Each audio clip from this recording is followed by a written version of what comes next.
Почитувани тетовчани и тетовчанки, денеска сум со вас и помеѓу вас да ја побарам вашата поддршка за советничката листа на Социјалдемократскиот сојуз на Македонија и коалицијата, бидејќи знам дека тоа е патот до европско тетово. Два аргументи даваат најдобар одговор на прашањето зошто во Советот на градот треба да има повеќе советници од СДСМ и коалицијата. Прво, за да се запре сето она што не треба да се прави, и второ, за да се поминат проектите за кои сите вие се согласувате дека му се потребни на градот, а градоначалникот не ги почнува или воопшто пак ги нема во својата програма. Такви се, например, проектите за изградба на нов мултифункционален спортски комплекс и конечно парк во Тетово, затоа што тетовчани и тетовчанки тоа го заслужуваат. Јас можам да ве повикам на овој начин да ја дадете поддршката за моите колеги од Социјалдемократскиот сојуз на Македонија и коалицијата, бидејќи доаѓаме од иста партија, иста коалиција, а во партијата од каде доаѓаме, тоа што го ветуваме, тоа и го реализираме.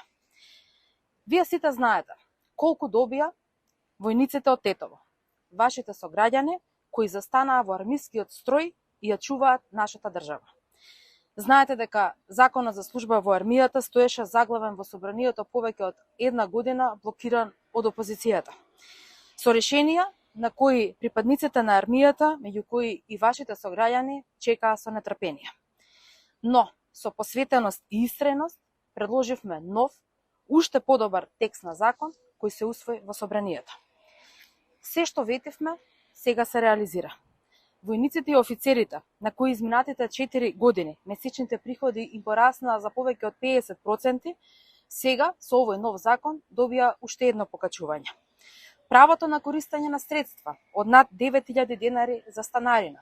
Од сега го има веќе секој војник штом ќе стапи во редовите на армијата. Условите за пензионирање се уште поповолно за исплата на отпремнина, износот е исто така уште поповолен од претходно.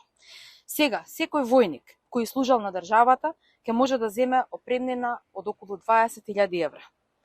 Следната година започнуваме и со реконструкција на објектите во Тетовската касарна. Подготвуваме и нов проект, центар за обука во зимски услови на Попова шапка. Ова е само мал дел од сето она што нашите војници, офицери, нашата војска го заслужува. И ова не се само зборови.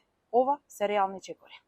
Затоа, бидете уверени дека напредокот на Тетово, европско Тетово, може да бидат реалност само доколку советниците на СДСМ и коалицијата ја добијат вашата доверба и можноста да бидат вашиот глас по Советот, како и да ги спроведат сите идеи за доброто на Тетово. Затоа, на 20 гласете за еден, гласете за европско Тетово. Ви благодарам.